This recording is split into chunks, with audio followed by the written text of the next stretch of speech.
Week one's in the books. It was challenging, but I really surprised myself and did well. I would say I overcame a lot of hurdles this week. Starting off, I want to highlight a few key things. First is the swim. I had a really good swims this week, but towards the end of the week, when I was really fatigued, I was able to I did 2,100 yards in the open water, and it was freezing cold. And then I ended up leaving the open water because everyone was done, and went to Equinox and swam inside and did another 2,100 straight for 4,200 yards, which is the full Ironman distance. I had a lot of really great bike rides this week. I would say a few key indoor virtual sessions that I did on the Wahoo Kicker Trainer, just working on my power, low cadence, strengthening my legs. But this weekend was extremely important because I did an 80-mile ride, which I haven't done a long ride in a while since St. George, which is only a half Ironman, 56 miles. So around mile 65 is when I really started to fade.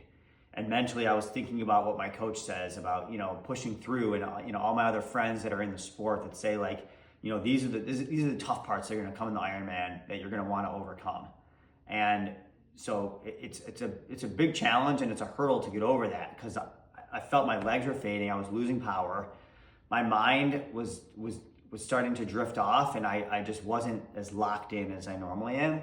And so that's when you kind of have to figure out how do I get that next surge of energy so that I can finish in a real race, because mile 80 through 112 is going to be tough no matter how good you are. So I ended up stopping at this random liquor store. I got a Kit Kat bar, and I got some sour strings to eat, which I probably haven't had since I was a kid, and I think I mentioned that in my story. But I ate those, I regained some energy, and I was able to finish the bike probably my strongest power all day. And it wasn't supposed to be a super hard ride. It was more zone 1 with about 120 minutes of zone 2. It was about a little under 4.5 hour ride. And I came to the finish and knew that I was proud of the work that I did, and I can only build on that for the next weeks to come. Now on to the run.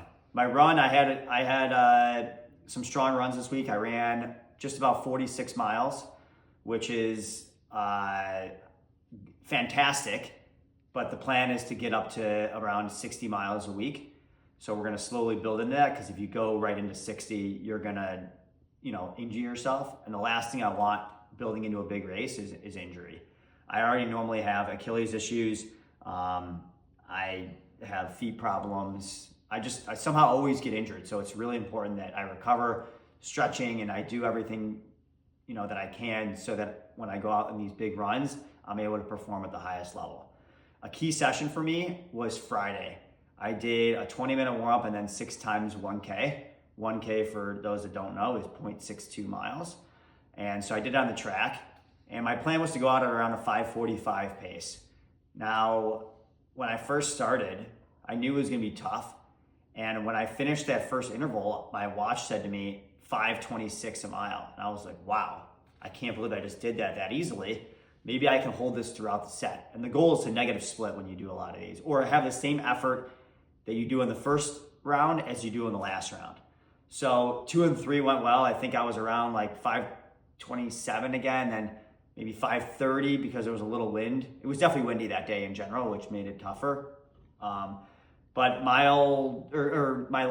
6 1K was I believe it was 3:18 or 3:19, which is 5:20 a mile. And I think I could have burned it down even harder, but the goal was not to wear myself down to the point that I couldn't perform over the weekend, which is my most important, my bigger key sessions. So I did really well with that in my mind, and I was proud of the effort. And I know that going into next week, I think when I do that again, I'll be able to probably hit some even faster paces, which builds confidence. Then yesterday was Sunday, and it was my swim, which I talked about earlier, did 4,200 yards, and then I did my long run, which was 17 and a half miles. And it was split into 3 parts. First part was 30 minutes easy. Then it was 60 minutes, moderate to hard. And then it was 30 minutes hard. So in my eyes, 30 minutes easy can be whatever pace you want. 60 minutes is realistically Ironman pace, and 30 minutes is right around half Ironman pace. So I did the 30 minutes right around 7:40 a mile. Felt really good.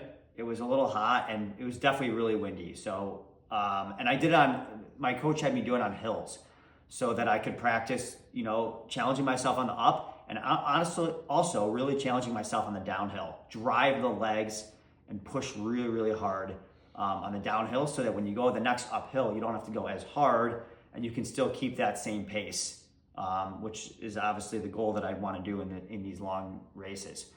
So when I started the 60-minute Ironman pace effort, I hit right around a 6:45 to 6:50 pace, which is maybe a little bit faster. I've never done a full Ironman, so I don't know the pace I'm going to be able to run off the bike. And I don't want to set any goals or expectations because then I have to meet those, and that's just unrealistic. And I'd rather just go out in the day and perform to my best that I can. So I hit those really well, and then on the last 30 minutes, I would say I was around mile 14 and my legs were starting to fade, and I was like, yep, this is exactly what I remember when I did my one and only marathon in Chicago. And I said, I'm only at 14, you got to get to 20. And I only had 17 or whatever today or that day, but I knew that I was going to have to push an effort. So I kind of went back my mind to yesterday or to the day before, which is Saturday, when I did a brick off the bike. And my legs were exhausted from the 80 miler, but I was able to push on the back half of that run a 6:20, a 6:12, and a 6:08 pace. So I knew that if I could do that off a tough bike on tired legs, I could still do it in the long run in the back half. So I ended up pushing like right around in the low 6:20s. I thought about trying to push it to 6:15, but it just wasn't necessary. And I can build on that for the next weeks to push harder because I know the effort that I did. And so I finished the run. I was super happy with it. I think it was like a 6:54 pace overall for 17 and a half miles. And I ended the week, my body's tired, my mind's tired, but I felt like I progressed, and I got 6 weeks left to go.